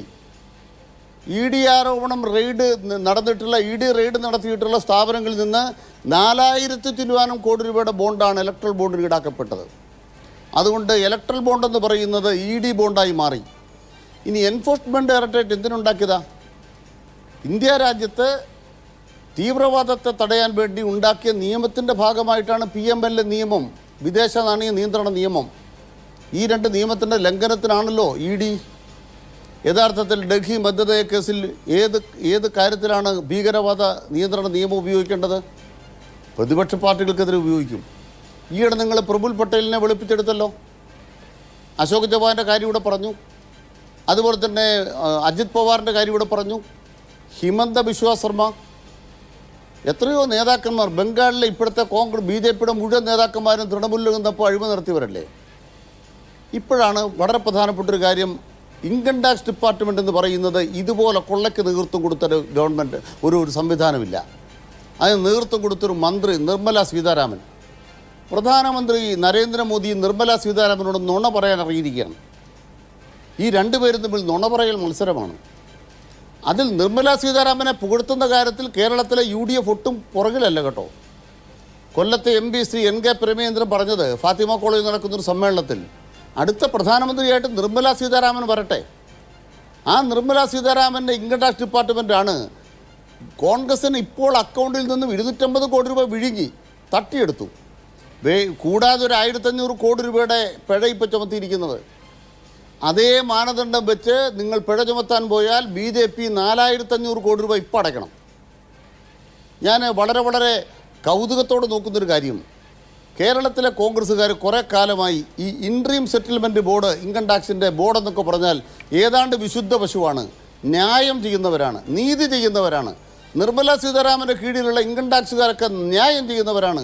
അവർ മുഖ്യമന്ത്രി പിണറായി വിജയൻ്റെ മകള് ഒരു കമ്പനിയിൽ നിയമാനുസരണം ടാക്സ് കൊടുത്ത് പ്രവർത്തിച്ചപ്പോൾ, കരാറുണ്ടാക്കി പ്രവർത്തിച്ചപ്പോൾ സേവനം കൊടുത്തില്ല എന്നതിൻ്റെ അറ്റത്തെഴുതി വെച്ചു. ഉമ്മൻചാണ്ടി കള്ളപ്പണം വാങ്ങിച്ചിട്ട്, ചെന്നിത്തല കള്ളപ്പണം വാങ്ങിച്ചിട്ട്, മറ്റാളുകൾ കള്ളപ്പണം വാങ്ങിച്ചിട്ട് അതെല്ലാം മാപ്പാക്കി കൊടുക്കുകയും മുഖ്യമന്ത്രിയുടെ മകളുടെ കാര്യത്തിൽ മാത്രം അതിൻ്റെ അകത്തൊരു ടിപ്പണി എഴുതി വെച്ചിട്ട്, വാൽകൃഷ്ണൻ എഴുതി വെച്ചിട്ട് മുഖ്യമന്ത്രിയുടെ മകളെ അതിനകത്ത് പെടുത്താൻ നോക്കിയപ്പോൾ കഴിഞ്ഞ 5-8 മാസക്കാലമായി മുഖ്യമന്ത്രിയുടെ മകളെ ചാമ്പിക്കൊണ്ടിരുന്ന ഈ നാട്ടിലെ കോൺഗ്രസ്സുകാർക്ക് ഇപ്പോൾ എന്ത് തോന്നി? നിർമ്മല സീതാരാമൻ NK പ്രേമേന്ദ്രൻ പ്രധാനമന്ത്രിയാകട്ടെ എന്ന് ആശംസിച്ച ആ നിർമ്മല സീതാരാമൻ ന്യായസ്ഥയാണോ? അവരാണ് ഏറ്റവും വൃത്തികെട്ട നിലയ്ക്ക് ഇൻകം ടാക്സ് ഡിപ്പാർട്ട്മെന്റ് ഉപയോഗിച്ചുകൊണ്ട് പ്രതിപക്ഷ പാർട്ടികളെ സാമ്പത്തികമായി തകർക്കാൻ ഏറ്റവും കൂടുതൽ ചെയ്യുന്നത്. ആരൂഢം വളഞ്ഞ ഇന്ത്യയെക്കുറിച്ച് പറകാല പ്രഭാകർ എഴുതി. ആരൂഢം വളഞ്ഞ ജനാധിപത്യമാണ്. ആരൂഢം വളഞ്ഞ ജനാധിപത്യം, ആ ജനാധിപത്യത്തെ വളയ്ക്കാൻ പണാധിപത്യം ഉപയോഗിക്കുന്നു. അതിന് ഇന്ത്യ രാജ്യത്ത് income tax department, CBI, ED അതുപോലെ എല്ലാ സംവിധാനവും ഉപയോഗിക്കുന്നു. പിന്നെ നിങ്ങൾ പരാതി പറയാൻ ആരെടുത്താണ് പോകേണ്ടത്? Election commission. ആ ഇലക്ഷൻ കമ്മീഷൻ സ്വതന്ത്ര സംവിധാനമാക്കാൻ സുപ്രീം കോടതി പറഞ്ഞു. അതിനെ റദ്ദ് ചെയ്തിട്ട് ഒരു സംവിധാനം ഉണ്ടാക്കി ഇഷ്ടക്കാരെ, ജോലിക്കാരെ അവിടെ വെച്ചിരിക്കുകയല്ലേ ഇലക്ഷൻ കമ്മീഷൻ. അവരെന്ത് ചെയ്യും? അതുകൊണ്ട് ഒറ്റ സംവിധാനം മാത്രമേ ഉള്ളൂ. ഇവിടെ ഇന്ത്യ രാജ്യത്തെ പ്രതിപക്ഷം ഒരുമിച്ച് നിൽക്കണം BJP-ക്കെതിരായി. പക്ഷേ K.സുധാകരൻ എന്താ പറയുന്നത്? K.സുധാകരൻ പറയുന്നത് ED കേരളത്തിൽ വന്ന് ചെയ്യുന്നതെല്ലാം വളരെ ന്യായം, മുഖ്യമന്ത്രിയുടെ മകളെ നേരെ അങ്ങ് പിടിച്ചേക്കണം. ഇന്നിപ്പോൾ മാന്യത കെട്ടൊരു പ്രധാനമന്ത്രി പറഞ്ഞൊരു വാചകം ഞാനിപ്പോൾ നിങ്ങൾ എഴുതി കാണിച്ച് കണ്ടു. സ്വർണ്ണക്കള്ളക്കടത്തിൻ്റെ കേന്ദ്രം ഏതോ ഓഫീസാണ്, അത് പ്രധാനമന്ത്രിയുടെ ഓഫീസാണ്. ഇന്ത്യ രാജ്യത്തെ സ്വർണ്ണക്കള്ളക്കടത്തിൻ്റെ കേന്ദ്രം പ്രധാനമന്ത്രിയുടെ കൂടെ യാത്ര ചെയ്യുന്ന അദാനിയുടെ തുറമുഖമാണ്. ഇന്ത്യ രാജ്യത്ത് ഏറ്റവും കൂടുതൽ സ്വർണ്ണ കള്ളക്കടത്ത് നടക്കുന്നത് അദാനിയുടെ തുറമുഖങ്ങളിലൂടെയാണ്. അത് പ്രധാനമന്ത്രിയുടെ ഓഫീസാണ്. അതുകൊണ്ട് കള്ളക്കടത്തുകാരുടെ തമ്പുരാന്മാർ ഇന്ത്യ രാജ്യം ഭരിക്കുന്ന ഗവൺമെന്റാണ്. അവര് വ്യാജങ്ങൾ പ്രചരിപ്പിക്കുന്നു. അറസ്റ്റിലാവുകയും മറ്റു നിയമ നടപടികൾ നേരിടുകയും ചെയ്തത് ഇപ്പോഴും ആ നിയമ നടപടികൾ നേരിട്ടിരിക്കുന്നത്. ഞാൻ അതിന്റെ വിശദാംശങ്ങളിലേക്ക് പോയി കഴിഞ്ഞാൽ നമ്മുടെ വിഷയങ്ങൾ അതിനൊരു വാക്ക് എനിക്ക് പറയണം. ഈ ശിവശങ്കർ എന്ന് പറയുന്ന വ്യക്തി സ്വർണ്ണക്കള്ളക്കടത്തിൽ ഇതുവരെ പ്രതിയായിട്ടില്ല. NIA എന്ന് പറയുന്നവർ കണ്ടെത്തിയ ഒരു കേസിനകത്ത് ശിവശങ്കരൻ പ്രതിയല്ല. പിന്നെ ശിവശങ്കരൻ എന്തുകൊണ്ട് സ്വർണ്ണക്കള്ളക്കടത്തിനെ കുറിച്ച് അറിഞ്ഞിരുന്നില്ല എന്നുള്ളതാണ് NIA-യുടെ കുറ്റപത്രം പറയുന്നത്. ഞാൻ NIA-യുടെ കുറ്റപത്രം അങ്ങോട്ട് കോപ്പി അഭിലാഷിന് അയച്ചു തരാം. ഇന്ത്യ രാജ്യത്തിന്റെ ആഭ്യന്തരകാര്യമന്ത്രിയുടെ കീഴിലുള്ള NIA-യുടെ കുറ്റപത്രത്തിൽ അല്ലല്ല അത് പറയണ്ട, അങ്ങനെ പറയരുത്. കുറ്റപത്രം എന്റെ ഇരിപ്പുണ്ട്. കള്ളക്കടത്ത് അറിഞ്ഞില്ല കുറ്റപത്രത്തിൽ അങ്ങനെ പറഞ്ഞതുകൊണ്ട് ശിവശങ്കർ വളരെ ഫ്രീ ആയി വീട്ടിലെ കടലയും കുറിച്ചിരിക്കുകയാണല്ലോ അല്ലേ? അദ്ദേഹത്തിന്റെ നിയമ നടപടികളെല്ലാം അദ്ദേഹം രക്ഷപ്പെട്ട് വിടുതൽ നേടിയല്ലോ. ഞാൻ ശിവശങ്കറിന് വേണ്ടിയല്ല വാദിക്കുന്നത്. അല്ലല്ല, അഭിലാഷ് അവിടെ തെറ്റി. ശിവശങ്കർ CPM-ന്റെ ആരുമല്ല.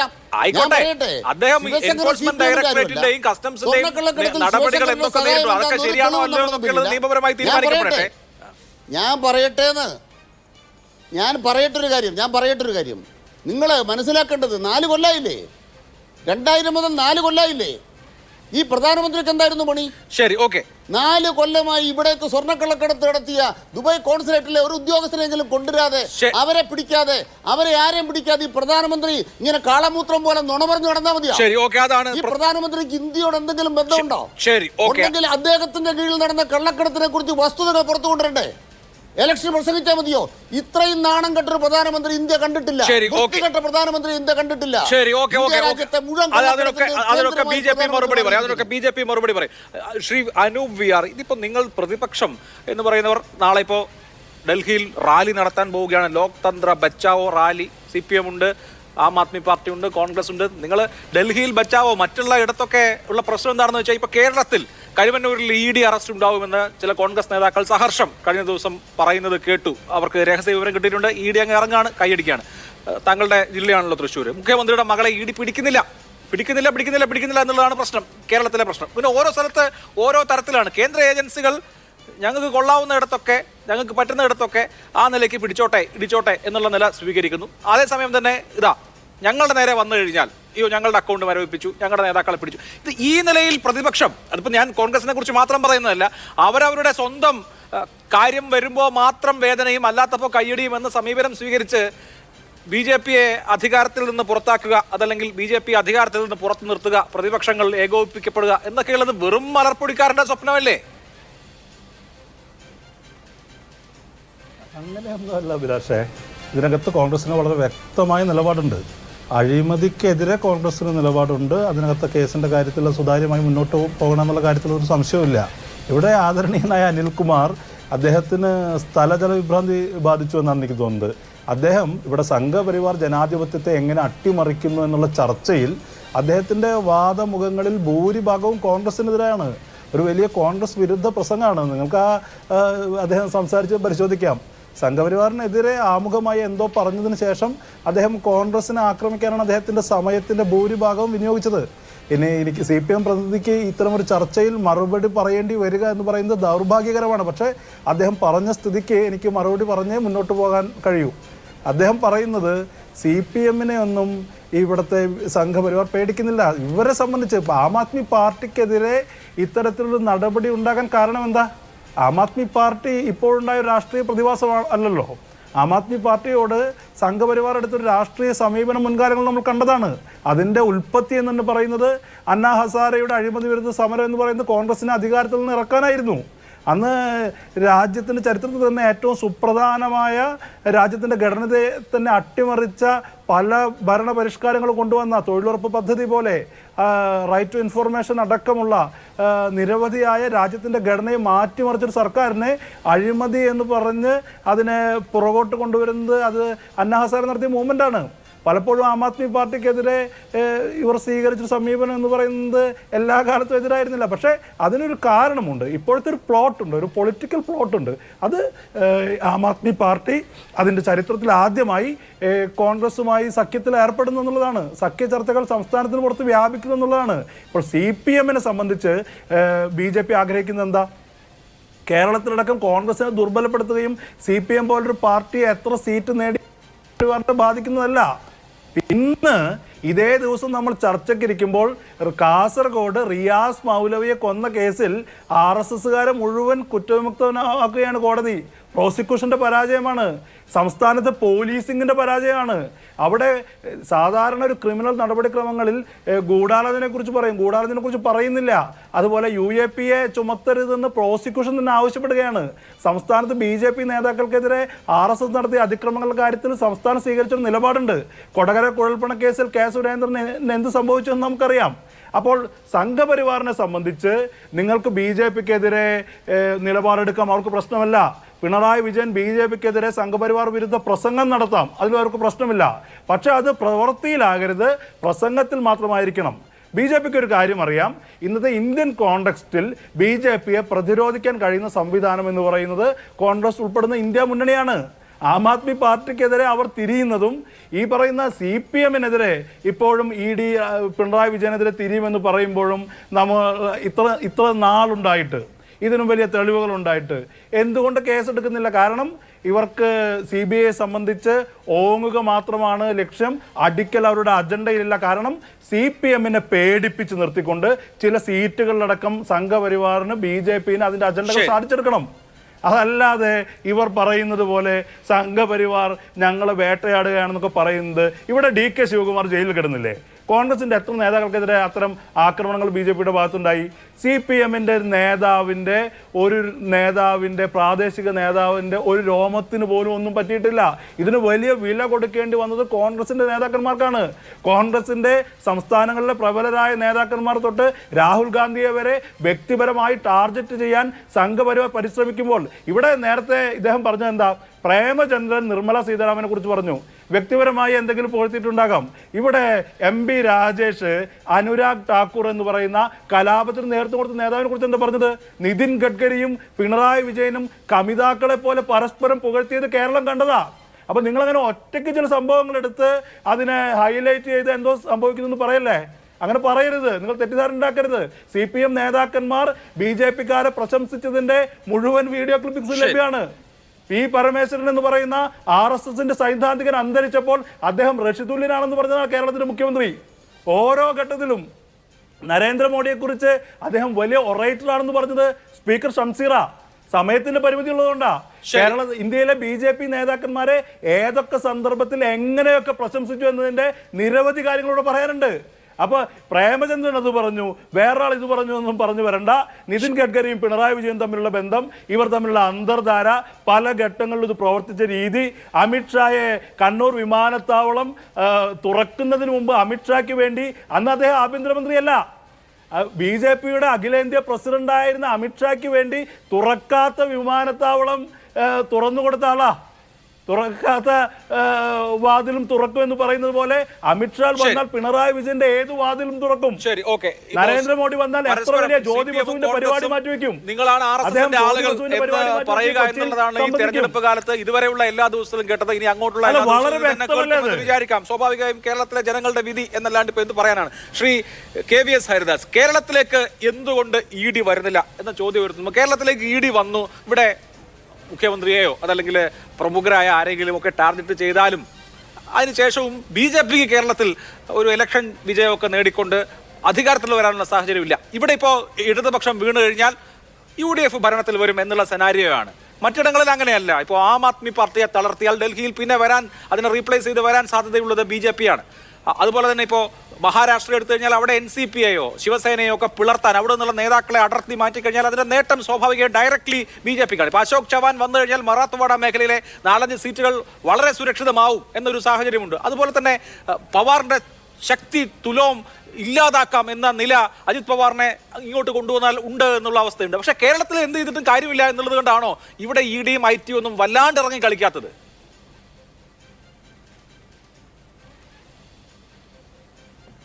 ഞാൻ അഭിലാഷ അതിലേക്ക് വരാം. ഇവിടെ രണ്ട് ഘട്ടമായിട്ട് ഇതിന് മറുപടി പറയാമെന്നാണ് ഞാൻ ആഗ്രഹിക്കുന്നത്. ഒന്ന്, എന്തുകൊണ്ട് കോൺഗ്രസിൽ നിന്ന് നേതാക്കന്മാർ വിട്ടുപോകുന്നു? അത് മനസ്സിലാക്കാൻ പാഴൂർ പടിപ്പരെ പോകേണ്ട ആവശ്യമില്ല. അഭിലാഷം ഒന്ന് ആലോചിച്ച് നോക്കൂ.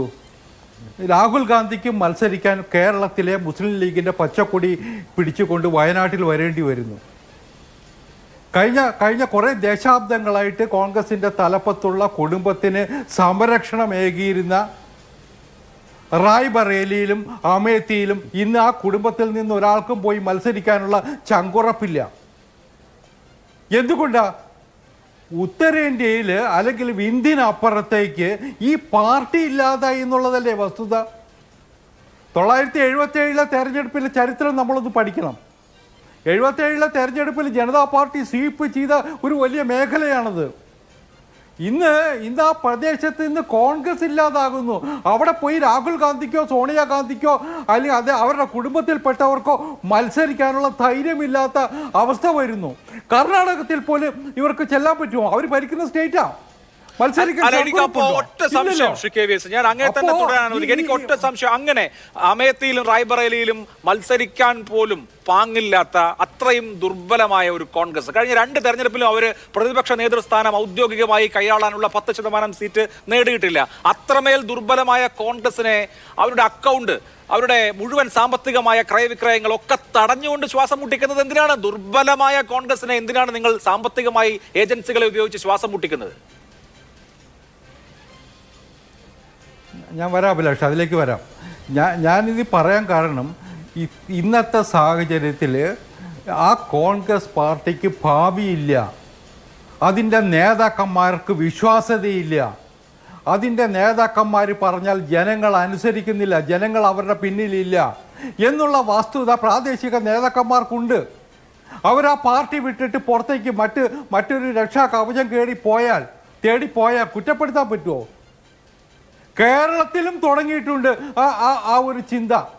അതിൻ്റെ സൂചകങ്ങൾ നമ്മൾ കണ്ടിട്ടുണ്ടല്ലോ. ഈ ലോക്സഭാ തെരഞ്ഞെടുപ്പ് കഴിയുമ്പോൾ അതിൻ്റെ മറ്റൊരു രൂപം നമുക്ക് കാണാൻ കഴിയും. കാത്തിരിക്കും നിങ്ങൾ. പിന്നെ അഭിലാഷ് ചോദിച്ച ഇൻകം ടാക്സിൻ്റെ കാര്യം. ഇൻകം ടാക്സിൻ്റെ നിയമം ഞങ്ങൾ ഉണ്ടാക്കിയതല്ല അഭിലാഷേ, എത്ര വർഷം മുമ്പുള്ള നിയമമാണ്. ആ നിയമം അനുസരിച്ചാണ് നടപടി. ആ നടപടിക്കെതിരായിട്ട് കോൺഗ്രസ് പാർട്ടി ഇൻകം ടാക്സ് ട്രൈബ്യൂണലിൽ പോയി, അപ്പലേറ്റ് ട്രൈബ്യൂണലിൽ പോയി, ഡൽഹി ഹൈക്കോടതിയുടെ സിംഗിൾ ബെഞ്ചിൽ പോയി, ഡൽഹി ഹൈക്കോടതിയുടെ ഡിവിഷൻ ബെഞ്ചിൽ പോയി. 4 ജുഡീഷ്യൽ ഫോറങ്ങൾ തീരുമാനമെടുത്തു. അതിൽ ഒന്ന് പോലും കോൺഗ്രസിന് അനുകൂലമായിരുന്നില്ല. നിയമം അവർക്ക് അനുകൂലമായിരുന്നുവെങ്കിൽ ഈ പെടേണ്ട ആവശ്യമുണ്ടായിരുന്നോ? ഈ കള്ളപ്രചരണം നടത്തേണ്ട ആവശ്യമുണ്ടായിരുന്നോ? തെറ്റ് ചെയ്തവൻ എപ്പോഴെങ്കിലും പിടികൂടപ്പെടും. ദൗർഭാഗ്യവശാൽ കോൺഗ്രസ്സുകാരൻ ഇപ്പോഴാണ് പിടികൂടപ്പെട്ടത്. അത്രയേ ഉള്ളൂ അതിനകത്ത്.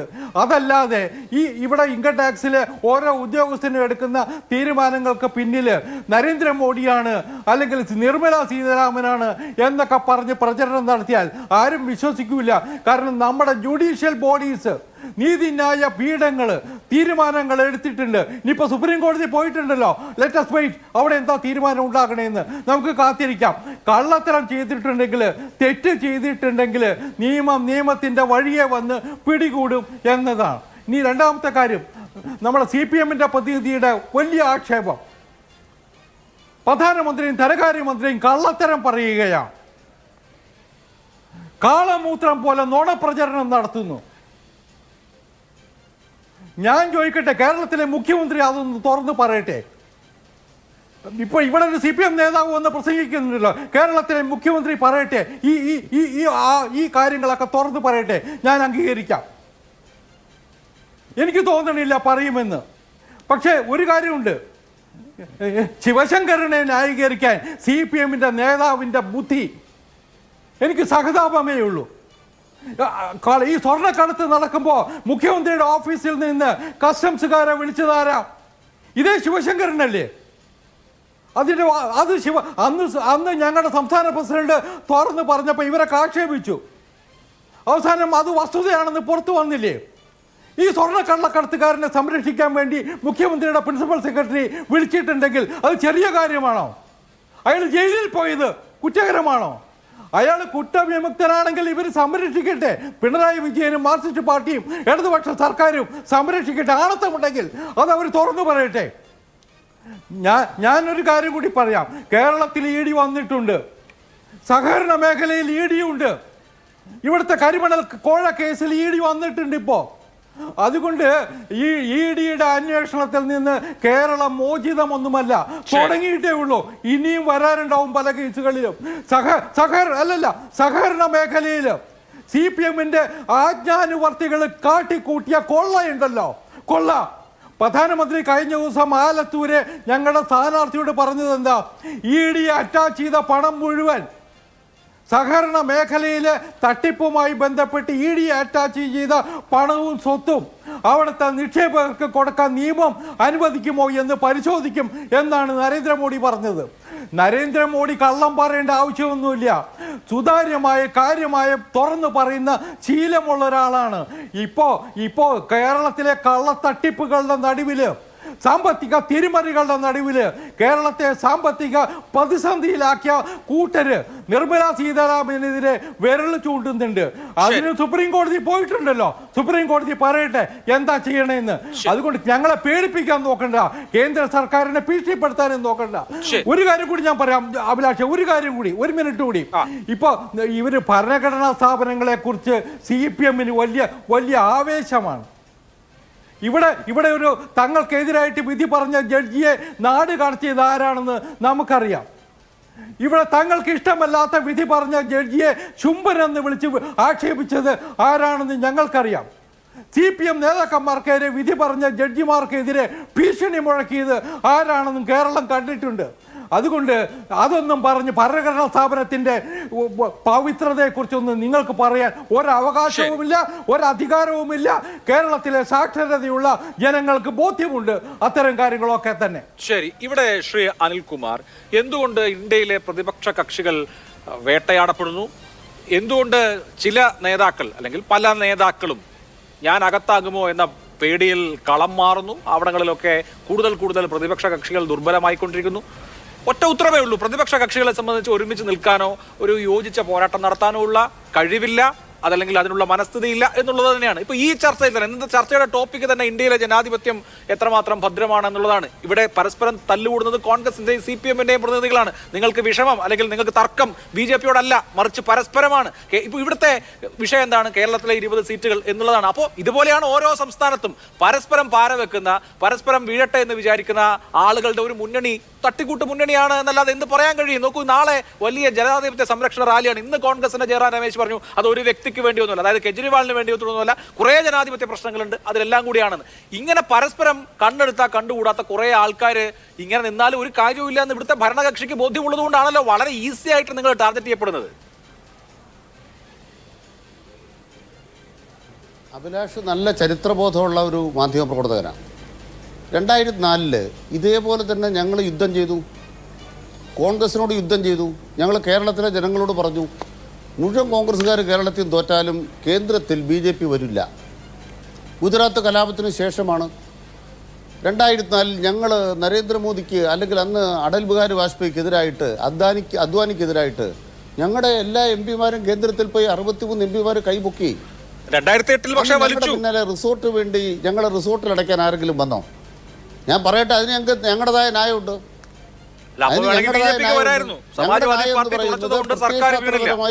ഞാൻ പറയട്ടെ, പ്രധാനമന്ത്രി ആവുമായിരുന്നല്ലോ, വാജ്പേയി പ്രധാനമന്ത്രി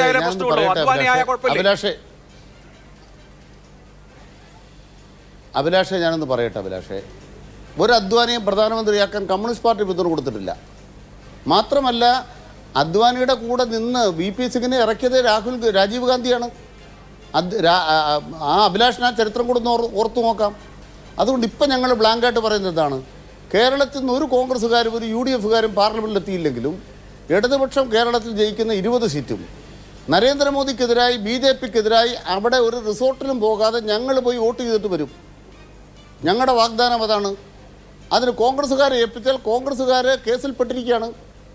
ഇപ്പോൾ പ്രതിരോധ വകുപ്പിൻ്റെ ഇടപാട് ബഹുമാനപ്പെട്ട AK ആന്റണിയെ ചോദ്യം ചെയ്യാൻ വിളിച്ചില്ലേ? അവസാനം മകനെ BJP-ക്ക് കൊടുത്ത് കേസ് എവിടം വരെയായി? കമ്മ്യൂണിസ്റ്റ് പാർട്ടിയെ വിരട്ടിയാൽ ഞങ്ങളുടെ ഒരു നേതാവിനും തൊടത്തില്ല. ഇവിടെ പ്രധാനമന്ത്രി കള്ളം പറയുന്നു, നിർമ്മല സീതാരാമൻ കള്ളം പറയുന്നു. അവിടുത്തെ ഇപ്പോൾ KBS-ന് വിഷമിച്ചു. അതിന് അദ്ദേഹം തന്നെ കള്ളം പറഞ്ഞത്, പച്ച നുണ പറഞ്ഞത്. ഞാൻ അദ്ദേഹത്തോട് പറയുന്നു, ഇന്ന് ഈ ചർച്ചയിൽ അദ്ദേഹം വെളിപ്പെടുത്തിയാൽ മതി. മുഖ്യമന്ത്രിയുടെ ഓഫീസിൽ നിന്നും സ്വർണ്ണ ബാഗ് വിട്ടുകിട്ടാൻ വിളിച്ചു എന്നാണ് അദ്ദേഹം പറഞ്ഞത്. ഒറ്റ കാര്യം പറഞ്ഞാൽ മതി, ഏത് നമ്പറിൽ നിന്നും ഏത് നമ്പറിലേക്ക് വിളിച്ചു. ഞാൻ ഈ ചർച്ചയിൽ അദ്ദേഹം പറയുന്ന പണി ഏറ്റെടുത്തിരിക്കുന്നു. BJP-യുടെ പ്രകൃതി എന്ത് പറയുന്നു അത് ഞാൻ ചെയ്തിരിക്കും. വേണം ഈ ചാനൽ വെച്ച് നിങ്ങളുടെ മുന്നിൽ വെച്ച് എന്തും ഞാൻ ചെയ്യാൻ തയ്യാറാണ്. ഒറ്റ കാര്യമുള്ളൂ, ബഹുമാനപ്പെട്ട KBS-നെ വെല്ലുവിളിക്കുന്നു. കേരളത്തിലെ മുഖ്യമന്ത്രിയായ സഖാവ് പിണറായി വിജയൻ്റെ ഓഫീസിലെ ഒരു നമ്പറിൽ നിന്ന് ഏതെങ്കിലും ഒരു കസ്റ്റംസുകാരനെ ആ ബാഗ് വിട്ടുകിട്ടാൻ വിളിച്ചിട്ടുണ്ടെങ്കിൽ ഏത് നമ്പറിൽ നിന്നും ഏത് നമ്പറിലേക്ക് ആരെ വിളിച്ചു എന്ന് വെളിപ്പെടുത്തുക. നിങ്ങളുടെ കളവ് മാത്രം പറയുന്ന സുരേന്ദ്രനുണ്ടല്ലോ, ആ കളവ് മാത്രം പറയുന്ന സുരേന്ദ്രൻ അന്ന് ആ ആരോപണം ഉന്നയിച്ചിട്ട് നാട് വിട്ടുപോയി. പിന്നെ അയാളെ ഇവിടെ ഒന്നും കണ്ടിട്ടില്ല. ഇനി സുരേന്ദ്രനോട് അല്ലെങ്കിൽ CPM-ന് BJP-യോട് എന്തെങ്കിലും ഒരു പ്രത്യേക ബന്ധമുണ്ടോ? ഉണ്ട്. മിനിയാന്ന് ജനയുഗത്തിൽ നോക്കിയാൽ അറിയാം സുരേന്ദ്രൻ പേരുള്ള എടുത്ത കേസിൻ്റെ എണ്ണം. കേരളത്തിൽ സുരേന്ദ്രൻ്റെ പേര് എടുത്ത കേസിൻ്റെ എണ്ണം നോക്ക്. അതിൽ മഞ്ചേരി കോഴക്കേസുണ്ടോ?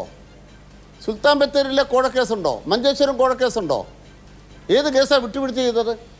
പിന്നെ കൊടകരയിൽ 1,34,00,000 രൂപ പിടിച്ച് കോടതി വെച്ചിട്ട് ED-ക്ക് എഴുതി കൊടുത്തിട്ടുണ്ട്. അത് KVS-ആരോടൊന്ന് പറഞ്ഞു കഴിഞ്ഞാൽ ED-യോടൊന്ന് പറഞ്ഞാൽ കൊടകരയൊന്ന് പിടിക്കാൻ പറ. കാരണം എന്താണ്? കുഴൽപ്പണം പിടിക്കാൻ കേരളത്തിലെ പോലീസിന് അധികാരമില്ല. അത് കോൺഗ്രസ്സുകാർക്ക് ഇതുവരെ മനസ്സിലായിട്ടില്ലേ? കുഴൽപ്പണം പിടിക്കാൻ അധികാരമുള്ള ഒരു ED-യാണ്. ആ ED പിടിക്കത്തില്ലെന്ന്. അതിന് നിങ്ങൾക്ക് ED-യോട് പരാതിയില്ല. നിങ്ങൾക്കാകെ പരാതി ഏതാണ്? അക്കൗണ്ടിലൂടെ പണം കൈമാറിയ മുഖ്യമന്ത്രിയുടെ മകളെ ഒന്ന് പിടിക്കണം. പിന്നെ 85 കോടി രൂപ ശിവകുമാറിൻ്റെ വീട്ടിൽ നിന്ന് കിട്ടി. CPM നേതാക്കന്മാരുടെ വീട്ടിൽ വന്ന പൈസ കിട്ടത്തില്ല. അതുകൊണ്ട് CPM നേതാക്കന്മാർ ഒരു പേടിയില്ല. പിന്നെ ബാങ്കിലെ ക്രമക്കേട്, കേരളത്തിൽ BJP ഭരിക്കുന്ന എത്ര ബാങ്കിൽ ക്രമക്കേടുണ്ട്? തിരുവനന്തപുരത്തെ BSNL സൊസൈറ്റിയിലെ ക്രമക്കേട് നമുക്ക് എടുക്കാം. BJP ഭരിക്കുന്ന കോൺഗ്രസ് ബാങ്കിന് ഭരിക്കുന്ന സഹകരണ ബാങ്കിലെ ക്രമക്കേട് എടുക്കാം. ആ ക്രമക്കേടുകളിൽ കേരള പോലീസ് കേസെടുത്തെടുത്ത് ചിലതിൽ മാത്രം ED വന്നിരിക്കുന്നു. കോൺഗ്രസ്സുകാരും CPM ഭരിക്കുന്നിടത്ത് ED വന്നു, സുൽത്താൻ ബത്തേരിയിൽ ED വന്നു. പക്ഷേ അതൊന്നും വാർത്തയല്ല. കരുവന്നൂർ വാർത്തയാണ്. എന്തിനാ കരുവന്നൂർ വാർത്ത? CPM-നെ ടാർഗറ്റ് ചെയ്യുന്നു. ടാർഗറ്റ് ചെയ്തോളൂ, ഒരു നേതാവിനെയും തൊടത്തില്ല. ഞാൻ മോദിയെ വെല്ലുവിളിക്കുന്നു, BJP-യെ വെല്ലുവിളിക്കുന്നു. ഞങ്ങൾ തലമുണ്ടിട്ടല്ല പറയണത്, ചോണയുണ്ട് പിടിക്ക്. ശരി, ഒരു ചുക്കം ചെയ്യാൻ പറ്റത്തില്ല. പിന്നെ നിങ്ങളെ മാപ്പുസാക്ഷി ഉണ്ടാക്കും. നിങ്ങൾ കരുവന്നൂർ മാപ്പുസാക്ഷി ഉണ്ടാക്കിയല്ലോ. ഈ ക്രമക്കേട് നടത്തിയ സഹകരണ ബാങ്കിൻ്റെ ക്രമക്കേട് നടത്തിയ സെക്രട്ടറിയെ മാപ്പുസാക്ഷിയാക്കിയിട്ട് CPM-ൻ്റെ ആരെങ്കിലും പിടിച്ച് അകത്തോട്ടിടാൻ നിങ്ങൾ വന്നാൽ ഉടനെ നമ്മുടെ രാജ്യത്തെ നിയമവ്യവസ്ഥ അതിൻ്റെ കൂടെ നിൽക്കുമോ? PMLA കേസിനകത്ത് നമ്മൾ അറിയാമല്ലോ, ചില തെറ്റായ കാര്യങ്ങൾ നടക്കുന്നുണ്ട്. പക്ഷെ ഒരു കാര്യം മനസ്സിലാക്കിക്കൊള്ളണം, കേരളത്തിലെ ജനങ്ങൾ ഇത് മനസ്സിലാക്കുന്നുണ്ട്. ഒരു ഇടിക്കും കേരളത്തിലൊരു ചുക്കം ചെയ്യാനാവില്ല. അവിടെ കൃത്യമായിട്ട് പറയാൻ ആഗ്രഹിക്കുന്നു. ഇവിടെ ഞങ്ങൾ ചൂണ്ടിക്കാണിക്കാൻ കഴിയുന്നൊരു കാര്യം എന്താണ്? CBIക്കാർ ന്യായമുള്ളവരാണ് കേട്ടോ. കോൺഗ്രസിൻ്റെ സംഘടനാ ജനറൽ സെക്രട്ടറി KC വേണുഗോപാലിന് എത്ര വേഗമാണ് നീതി കൊടുത്തത്? എത്ര വേഗം!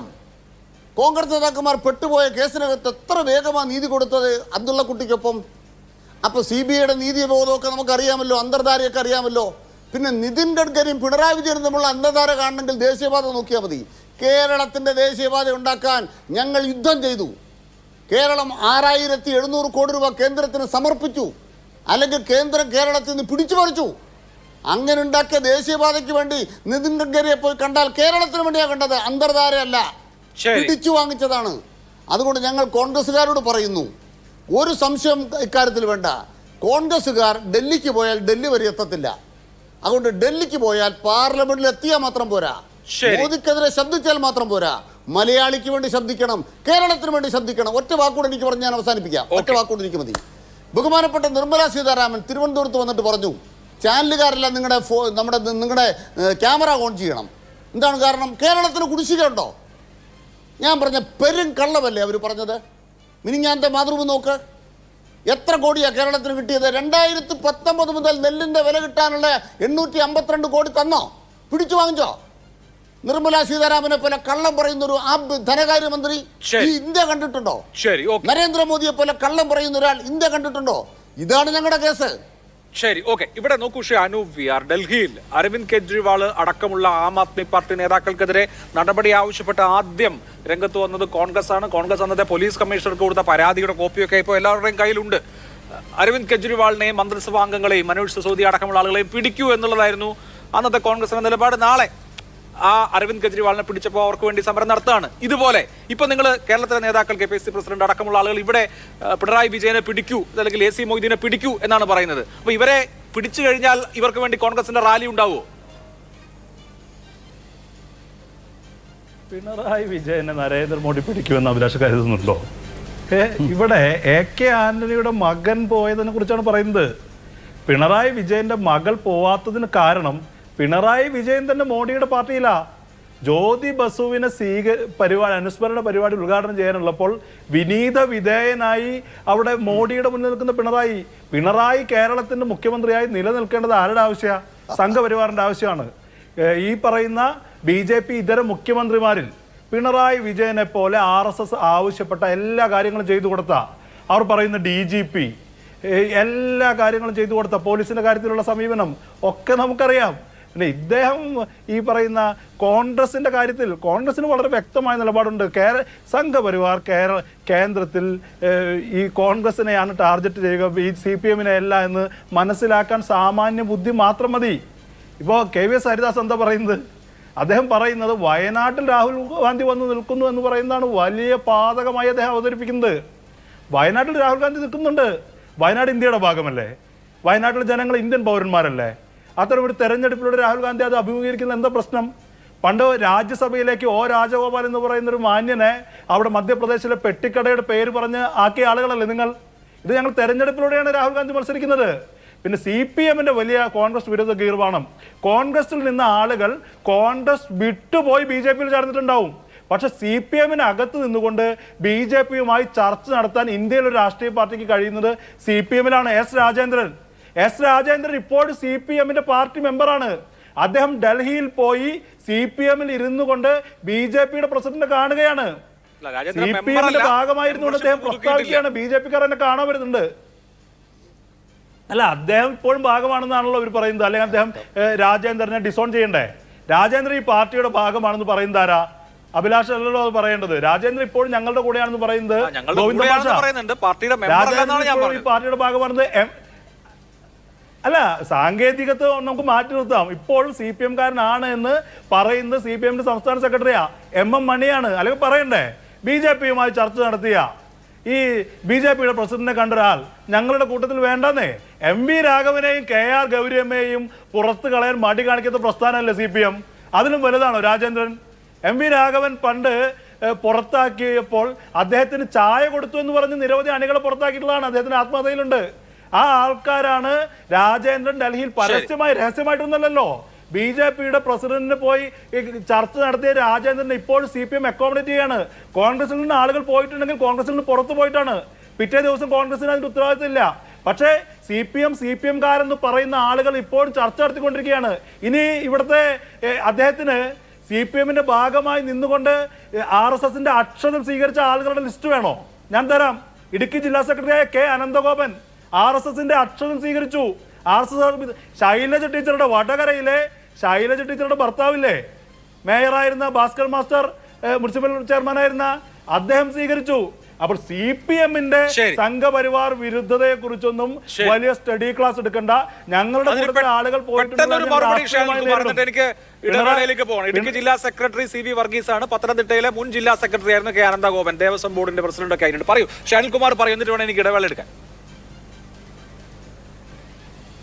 എനിക്ക് വളരെ സന്തോഷമുണ്ട്. ഡൽഹിയിൽ നിന്ന് മാത്രമല്ല, അമിത്ഷാ പറഞ്ഞു വിട്ടിട്ട് എന്നെ ആൾ കാണാൻ വന്നു.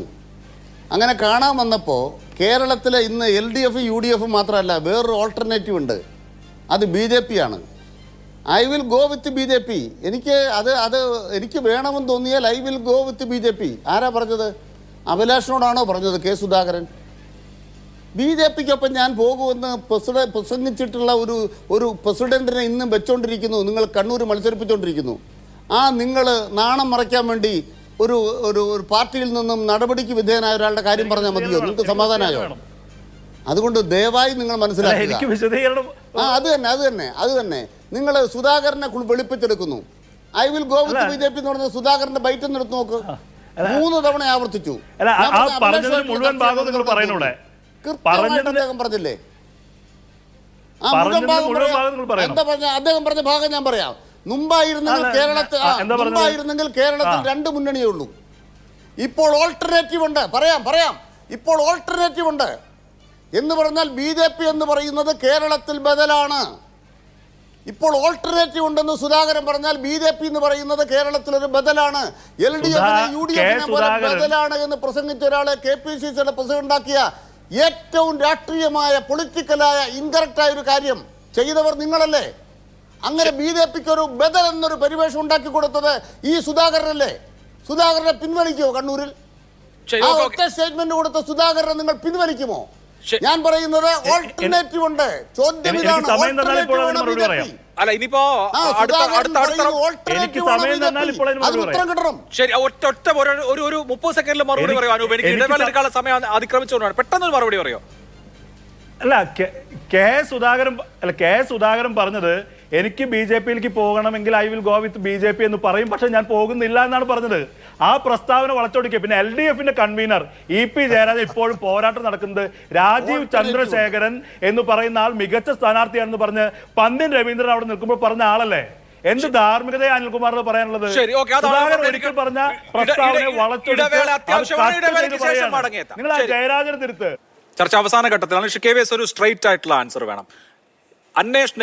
വിവിധ അന്വേഷണ ഏജൻസികൾ ഇപ്പോൾ പ്രതിപക്ഷ പാർട്ടികളെ ടാർഗറ്റ് ചെയ്തത് ശരിയാണ് എന്ന അഭിപ്രായമുണ്ടോ? എത്ര മെറിറ്റുള്ള വിഷയവുമാവട്ടെ, 2 മാസം കഴിഞ്ഞാൽ തെരഞ്ഞെടുപ്പ് കഴിയുമല്ലോ. ഒരു തെരഞ്ഞെടുപ്പ് നടക്കുമ്പോൾ, അതും ലോകത്തെ തന്നെ ഏറ്റവും വലിയ ജനാധിപത്യ പ്രക്രിയ നടക്കുമ്പോൾ ഇപ്പോൾ ടാർഗറ്റ് ചെയ്യുന്നത് ശരിയാണോ? ഐക്യരാഷ്ട്രസഭ ലോകത്തെ ഏറ്റവും വലിയ ജനാധിപത്യ രാഷ്ട്രത്തോട് പറയുകയാണ് ഫ്രീ ആൻഡ് ഫെയർ ഇലക്ഷൻ നടക്കുമെന്ന് ഞങ്ങൾ വിശ്വസിക്കുന്നുണ്ട് എന്ന്. എന്ന് പറഞ്ഞാൽ അതിന്റെ അർത്ഥം വളരെ വ്യക്തമാണല്ലോ. അങ്ങനെ ലോകത്തിന് പോലും ആശങ്ക തോന്നുന്ന വിധത്തിലുള്ള വൈരനിര്യാതന സമീപനം ഇപ്പോൾ എടുക്കാൻ പാടുള്ളതാണ്. അഴിമതിക്കാർ ജയിലിലാകേണ്ട സമയവും തെരഞ്ഞെടുപ്പും തമ്മിൽ വലിയ ബന്ധമൊന്നുമില്ല. അത് അന്വേഷണ ഏജൻസികൾ നടത്തുന്ന നടപടിയാണ്. ഓരോ അന്വേഷണ ഏജൻസിയുടെയും നടപടിക്രമങ്ങൾ തീരുമാനിക്കുന്നത് ഭരണകൂടമൊന്നുമല്ല. അതിൻ്റേതായ സ്വതന്ത്രമായ സംവിധാനങ്ങളുണ്ട്. അത് നിങ്ങൾക്ക് വിശ്വാസമുണ്ടാക്കണമെന്നില്ല. ഞങ്ങൾക്ക് ബോധ്യമുണ്ട്.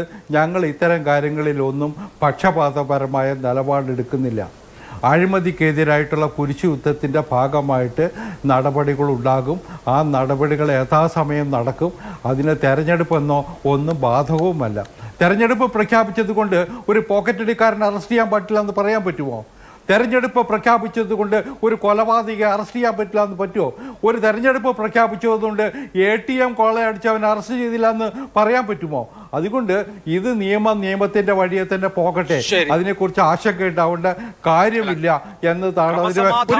ഒരു കാര്യം കൂടി അല്ല, ഇത്രയും പറഞ്ഞിട്ട് മോഡൽ കോഡ് ഓഫ് കണ്ടക്ട് ഒരു കാര്യം, എന്തുകൊണ്ടാണ് സർക്കാരിന് പുതിയ പദ്ധതികൾ തെരഞ്ഞെടുപ്പ് കാലത്ത് പ്രഖ്യാപിക്കാൻ കഴിയാത്തത്? കാരണം സർക്കാർ എന്ന അഡ്വാൻറ്റേജ്, ഭരണത്തിൽ ഇരിക്കുന്ന അഡ്വാൻറ്റേജ് ഭരണകക്ഷി ഉപയോഗിക്കാതിരിക്കാനാണല്ലോ. സർക്കാർ സംവിധാനങ്ങൾ ഉപയോഗിക്കാൻ പാടില്ല. അങ്ങനെ ഉപയോഗിച്ചതിനാണ് ഇന്ദിരാഗാന്ധിയുടെ തെരഞ്ഞെടുപ്പ് റദ്ദായത്. ഓർമ്മയുണ്ടല്ലോ ചരിത്രമൊക്കെ.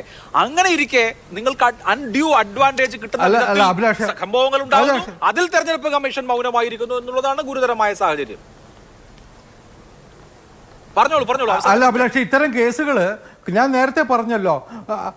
അല്ല, ഇത്തരം കേസുകൾ കോടതിയുടെ മുമ്പിൽ ചെല്ലുന്ന സമയത്ത് കോടതിയുടെ മുമ്പിൽ ഈ വാദങ്ങളൊക്കെ ഉന്നയിച്ചാണ് കോൺഗ്രസ്സുകാർ അവരുടെ ആദായ നികുതി കേസിലൊക്കെ. കോടതി എന്ത് നിലപാടാണ് എടുത്തത്? അങ്ങനെയാണെങ്കിൽ കോടതി സർക്കാർ ചെയ്യുന്നത് ശരിയല്ല, അല്ലെങ്കിൽ അന്വേഷണ ഏജൻസി ചെയ്യുന്നത് ശരിയല്ല എന്ന് പറയണ്ടേ? പറഞ്ഞോ? ഇല്ലല്ലോ. ഇപ്പോൾ സുപ്രീം കോടതി പോയിട്ടുണ്ടല്ലോ. സുപ്രീം കോടതിയിൽ എല്ലാവർക്കും വിശ്വാസമുണ്ടല്ലോ. നമുക്ക് കാത്തിരിക്കാം. ഒരു കാര്യം കൂടി ഞാൻ പറഞ്ഞ് അവസാനിപ്പിക്കാം. ഒരു കാര്യം കൂടി. ഇപ്പോൾ നിതിൻ ഗഡ്കരിയെക്കുറിച്ച് മാർക്സിസ്റ്റ് പാർട്ടിയുടെ വക്താവിന് വലിയ ബഹുമാനമാണ്.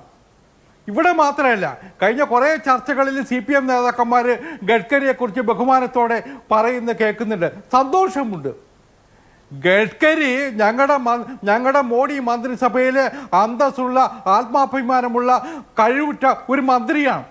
RSSകാരനായ മന്ത്രിയാണ്. അഭിലാഷ്, CPM നേതാക്കന്മാർ ചൂണ്ടിക്കാണിച്ച് കൊടുക്കേണ്ടത് നല്ലതാ. വിജയദശമി ഫംഗ്ഷനിൽ നാഗപ്പൂരിൽ എല്ലാ വർഷവും RSSന്റെ ഗണവേഷത്തിൽ വരുന്ന ഗഡ്കരിയെ സ്വീകരിച്ചിരുത്താൻ CPMന്റെ മുഖ്യമന്ത്രിക്ക് മടിയില്ല. സ്വീകരിച്ചിരുന്ന പിണറായി വിജയൻ തന്നെയാണ്. അത്രേ ഉള്ളൂ. പറഞ്ഞോളൂ.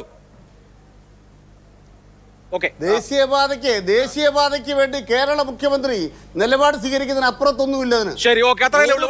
വളരെ നന്ദി ശ്രീ KVS, ശ്രീ അനൂപ്, വളരെ നന്ദി. സൂപ്പർ പ്രൈം ടൈം അവസാനിക്കുന്നു. നമസ്കാരം.